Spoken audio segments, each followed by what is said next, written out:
I am particularly upset by the handling of this mass matter by the incredible, terrible mass media. Did he perform sexual acts on you? Did he force you to perform sexual acts on him? What was the nature of the abuse? Yes, exactly what you said. He performed sexual acts on me and forced me to perform sexual acts on him. At every opportunity, the media has dissected and manipulated these allegations to reach their own conclusions. Why did you deny it? Because that felt like a great opportunity to say, well, yeah, some of the same things have happened to me. I did not testify out of thinking I was doing something good or knowing that what he did was bad. I was afraid of being caught. I ask all of you to wait and hear the truth before you label or condemn me. Don't treat me like a criminal, because I am innocent. You know, oral sex, full penetration, anal stuff. It seemed like he liked it, that Michael liked it, so I wanted to like it. You can hear like the infatuation and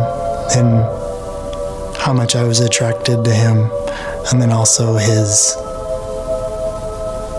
like really his attraction to you, sort of like making you feel special. I know that you're afraid. You're afraid of us. I don't know the future. I didn't come here to tell you how this is going to end. I came here to tell you how it's going to begin. The Neverland boy rumors, the surgery stuff, the being in his business, calling him a weirdo, and he couldn't do anything. He was a man that was full of joy, but he gave the joy to the world. Michael Jackson, from the time he was that big, did nothing but perform. Right. No life, no kid life, no nothing. So to him, hurting a child, he'd rather hurt an adult if he was going to hurt somebody. He would never hurt a child. This is the last person in the world, because to him, they were the only people that understood him. Keep in mind that until a trial and until somebody has evidence, the nature of the evidence is what matters, not the seriousness of the allegations. Until somebody has some, you shouldn't believe a darn thing because you don't know. When you have somebody who's recognized as quite possibly the single most famous person in the world, and clearly the most recognizable person in the history of modern times. He's been treated like dirt. Michael was much more than a man of song and dance. Michael was a heart that beat for the love of humanity. All-time best-selling albums in history of the Guinness Book of World Records. Overnight, they called me a freak. They called me a homosexual. They called me a child molester. They said I tried to bleach my skin. They made everything to turn the public against me.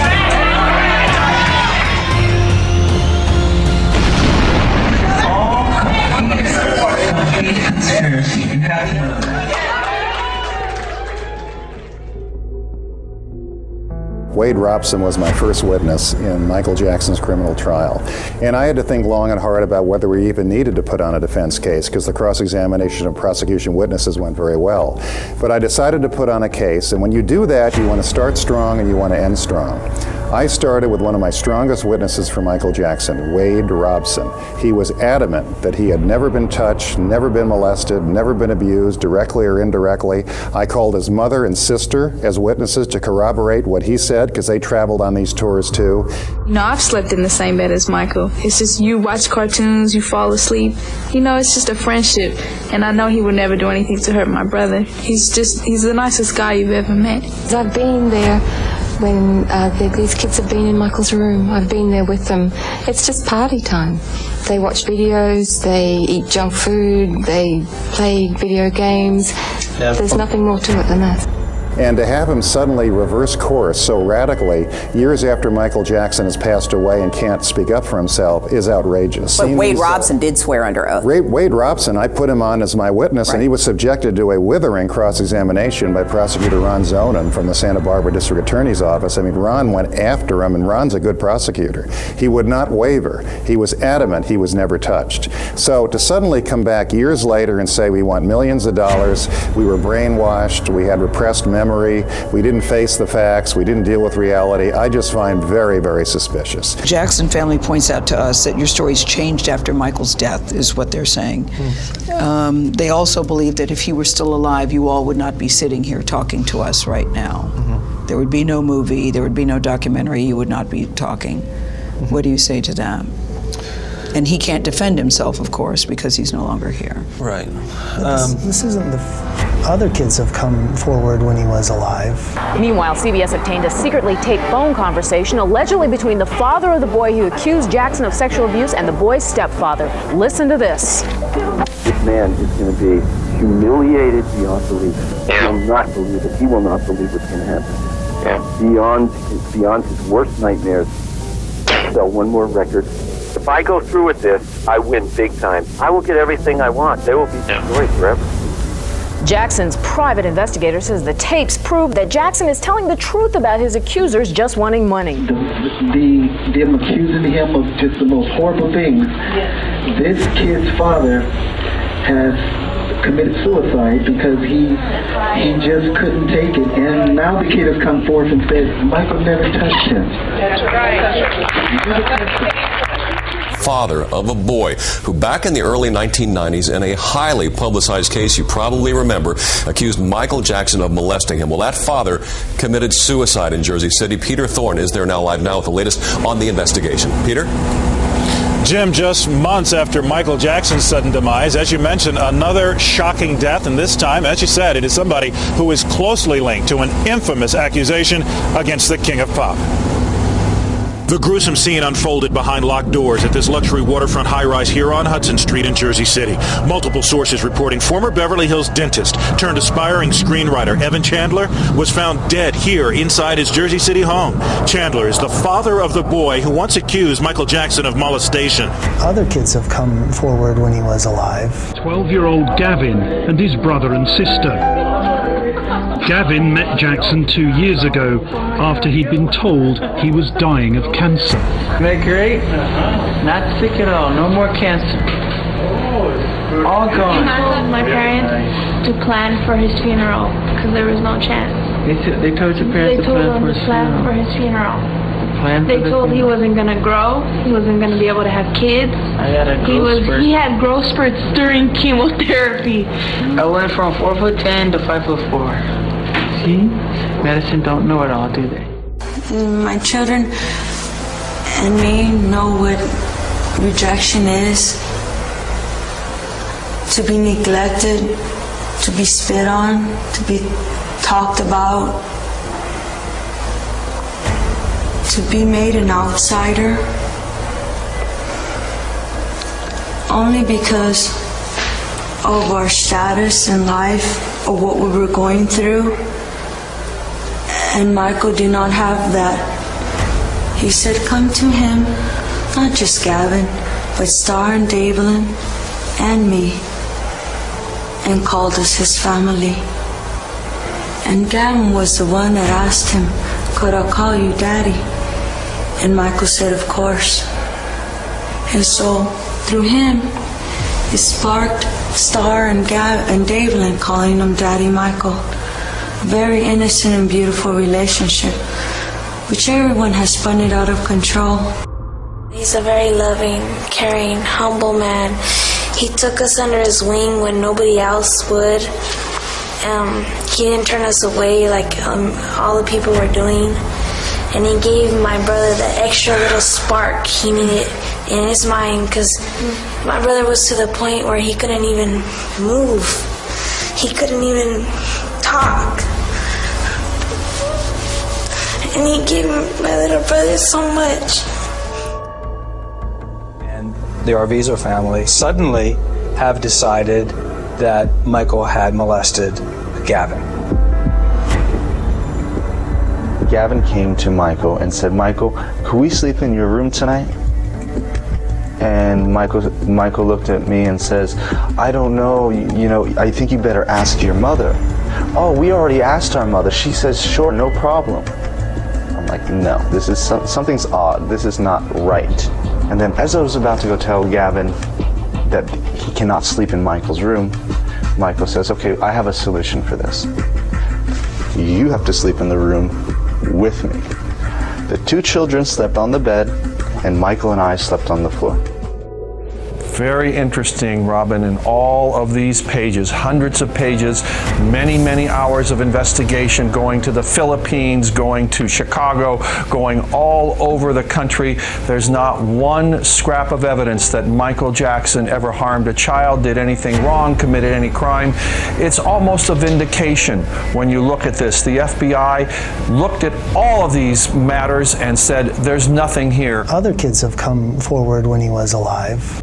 If you're saying that there's a lot of predators in this industry. It's a many-feathered bird. You said that there was one gentleman in the industry who did not take advantage of you. He was not a pedophile. You said it was Michael Jackson. Of all people. Other kids have come forward when he was alive. He was a god to people. And to me, he was, I knew he was a pop singer, but beyond that, I wasn't one of the fans. I think that's one of the reasons why we connected. They go, oh, you slept in the same bedroom as him. It's like, I don't think you understand. Michael Jackson's bedroom is 2 stories. And it has like 3 bathrooms and this and that. So when I slept in his bedroom, but you have to understand the whole scenario. And the thing is with Michael is that he's not very good at explaining himself, and he never really has been, because he's not a very social person. You're talking about someone who's been sheltered and sheltering himself also for the last 30 years, and so he's not very good at communicating to people and not very good at conveying what he's actually trying to say to you. And so when he says something like that, people, he doesn't quite understand why people react the way that they do. Why do you think he likes young people so? It's because it's the same reason why he liked me, was the fact that I didn't care who he was. That was the thing. I talked to him like he was a normal human being. And that's what, and kids do that to him, because he's not, he's Michael Jackson, the pop singer, but he's not the god of, the king of pop or anything like that. He's just, a guy who's actually very kid-like himself and wants to go out there and wants to play video games with you. Video games with you. Video games with you. Video games with you. Video games with you. Video games with you.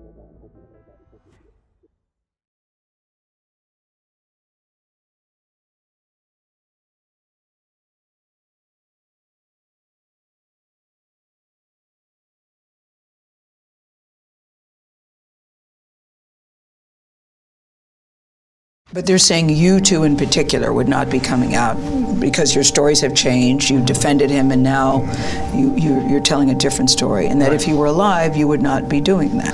My belief is that we'd still be doing this. Of course, some details may be different. How you doing, Wade? Hey, why did you wait so long to come out about the story? You guys are here for me. No more comment. Where are you going to talk about it? You say you can't talk to me about it now? Is it true that you're moving to Hawaii? So you have nothing to say to fans who say that you're just doing this for money? Doing this for money? Doing this for money? I don't want to watch that Michael Jackson thing. We don't have any hard evidence that he was molesting kids, right? All we have is rumors. Well, here's the thing. And in court, he was acquitted. It just makes me sad. It makes me so sad. But it's also there's a lesson to be learned there in so many different ways. But one of the big lessons to be learned is that you never want to be that famous. That was my takeaway. When I was watching my girl, I go, can you imagine being that famous? And she goes, yeah, it's probably awesome. No, hold on. You know how we like to go to the mall? We like to go out to eat? That's gone. You can't do that anymore. Yeah, that's all gone. That's all gone. People would start a riot. They'll take that away from you. Yeah. Your normal life is not over. You just stay in your house. But that's why he developed an amusement park. He made his house a fucking amusement park. They set this up for him to go grocery shopping. Wow. They emptied a grocery store and paid people to be shoppers so he could have the experience of what it's like to be normal. What? Going through a Ralph's or whatever. Yeah. There's no stars like Michael Jackson now. You can't. Right. You can't do it in current society. The dudes in the documentary, the 2 are we got molested. The one was the number 1 key witness who's saying he didn't get molested. Okay, well And then now- he shouldn't be able to say anything. And both of them were witnesses. Because that means And they now should go they're to like- jail. And now they're like, well, no, that's not true. We were young, bitch. You were 20. How old was he? He was in his 20s? Yeah. Well, also, like, isn't that perjury? That means he lied in court? Be fucked. You can't lie in court either way, one way or the other. You can't lie to protect somebody, and you can't lie to accuse someone either. You can't lie. I don't know what the deal is with that. I mean, that seems like that's something they could drag him to court for. And the Jackson came out and went, well, isn't it convenient? You guys are coming out now when you're in financial trouble.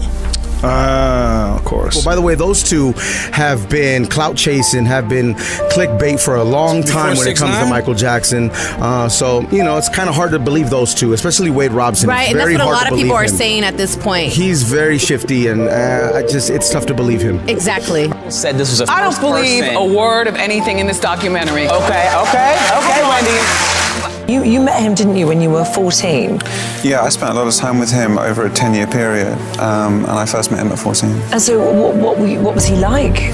Well, he was extremely humble, very sweet, very funny, very, very sincere, and just had a very, very gentle, kind energy about him. I spent a lot of time at Neverland. He invited me to Neverland. When you hear these ridiculous claims that Neverland was supposed to be some kind of place to lure people in, it's just outrageous. I've seen it for myself. And, you know, the second time I went, you know, I actually, I really broke down and cried because I saw all the beautiful things he was doing for, you know, underprivileged people, children, folks of all ages, and it just really broke my heart that, you know, we live in a world where someone who has nothing but kindness and goodwill to offer can be so deliberately misinterpreted and made out to be a monster. And I thought, you know what, this will never get exposed. Can you to the world. understand why people might see it as a strange thing to do as a grown man, to invite sort of younger children to come over and stay? Well, he didn't invite anyone ever into his bedroom. He never made invitations That's to people contrary staying to in what's said in the documentary. It's not contrary to what Michael Jackson's claimed. And the documentary is one-sided, it's emotionally manipulative. To be like children, to love children, to be as pure as children are, and to make yourselves as innocent and see the world through eyes of wonderment and the whole magical quality of it all. And I love that. And there are built inside the walls here beds for some of those sick children who come. And what I realized when I saw that is that you have to be a person who really cares about children to build it into your architecture. Yes. We have children that come who are intravenously, they're very sick and they're bedridden and they Can't sit up. Right, they can't sit up. And these beds, they're hospital beds. You push a button, they move up and they move down, and they're able to watch. We have a magic show. We show the current films, if it's cartoons, anything, you know, and anything so they can escape to that world of magic that they don't get a chance to experience. With Michael, there was a genuine naivety and innocence about Michael, which it's very hard to explain. But did you ever talk to him about that and say, look, this kind of naivety and wanting to be around children, you know, at Neverland, which is like never growing up. Did you ever say to him how easily this could be misconstrued when you're a grown he didn't get that. He just didn't understand what, you know, in today's society, it is not really acceptable to behave in the manner that he did, having But as his friend, would you not try and make him see that? It's very funny because when I was in his presence, all that stuff fell away. It was like he was irrelevant because he was an ethereal being. He was such an innocent man. Wade Robson, you know, there's a timeline. Wade Robson, first of all, he's doing tributes, he's doing all this stuff once my uncle passed, basically. He goes to the memorial, he dances with Janet for the VMAs. He calls So You Think You Can Dance within 24 hours of my uncle passing, pitching a tribute show. You know, this is stuff that's not out there, but Wade was up for the Circle A job, you know, as director, lead choreographer. It was up to the estate to approve him, and they didn't approve him. And so he ended up starting to write a book, a tell-all book about being sexually abused that he hid from everyone, but that he started trying to get a publisher for and try to get paid for. And when no publisher would pick it up, that's all of a sudden when he comes out publicly with this abuse claim. But Wade and James are not making any money off this documentary.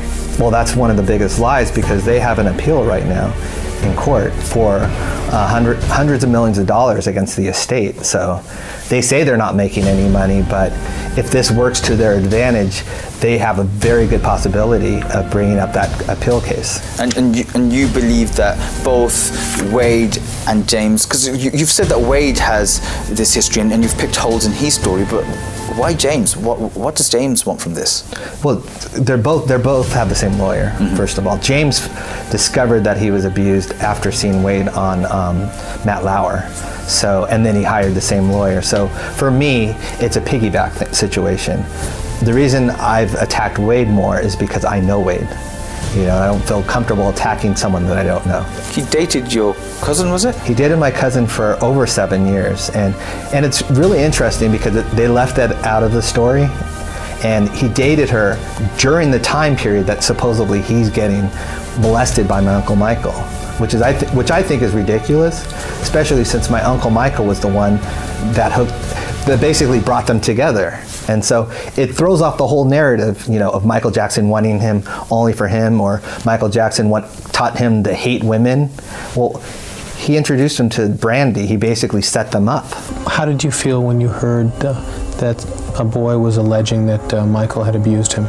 I was shocked too, and I think it's sick, because I know Michael well enough that he wouldn't do anything like that. I know that for a fact. And he asked the whole family to come back to the ranch, his place that night, Neverland, and we ended up staying there for like a week. That must be every kid's dream. I mean, my dream would have been to go there too. Yeah, I mean, it's Disneyland. You know, his house was shut. It was just the best thing in the world. One of the things I noticed about you, and this goes back to why I said you were a stand-up guy, we covered the trial, and you were one of the few people to stick up for him. And why do you think that was? And why was it important for you to stick up for him? Because he's always been a friend to me. That's what you do for friends. You tell the truth. You know? What are you doing now besides raising your child that you now have? Yeah, things have changed since then, raising a boy. But I'm starting on Cirque du Soleil Michael Jackson show. So it's, you know, the equivalent of the Beatles Love show that they have, or the Elvis show, but for Michael, which is you know, exciting and terrifying all at the same time, because it's such a huge responsibility. But that was why I took it on. You know, Michael was such a huge part of my career and life. We were friends for 20 years before he passed, since I was 7. So it's an opportunity for me to give back a little bit to his legacy. It's such a big part of his legacy, and to make sure as much as I can that it's done right and that it really represents his essence. And Mr. Robson has adamantly denied under oath and in numerous interviews over the past 20 years that Michael Jackson ever did anything inappropriate to him. Now he wants us to believe that he committed perjury at least twice and has been lying to anyone and everyone about Mr. Jackson since the early 1990s so he can file a claim for money. Mr. Robson's transparent lawsuit comes nearly 4 years after Michael passed. His claim is outrageous and sad. Jermaine Jackson, Michael's brother, said Wade Robson is full of, and then used an expletive. What's your response? I understand completely how hard it is to understand this. That being said, if you're going to be accused, you're going to say you defended Michael Jackson while he was alive because he was good for your career, and now that he's gone, there's an opportunity here to sue his estate. He can't defend himself and get money. Why didn't you go to the lawyers and do this quietly and try to settle some, make some kind of a deal? Right. I understand how confusing it is to understand, you know, how hard it is to understand. I get that. But all it takes is a little bit of education into child sexual abuse and realizing how unfortunately typical my scenario is. The trauma and the psychological effects of child sexual abuse last for so long. You know, I had no understanding of this until up to just over a year ago, and I'm just at the beginning of my healing process. I'm sure I'll be dealing with this for the rest of my life.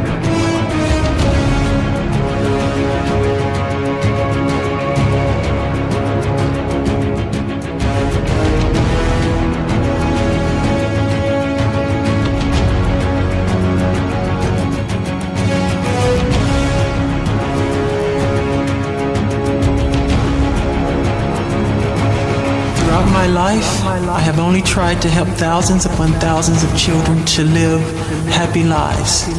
It brings tears to my eyes when I see any child who suffers.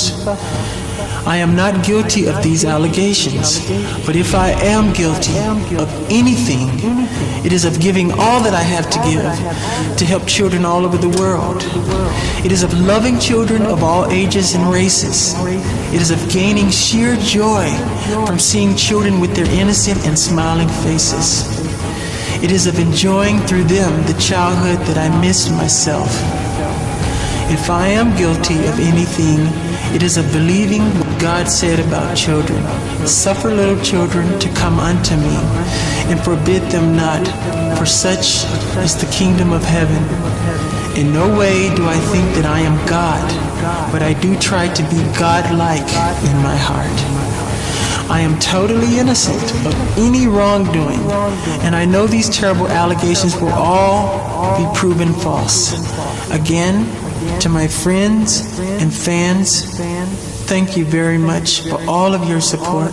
Together, we will see this through to the very end. I love you very much, and may God bless you all. I love you. Goodbye.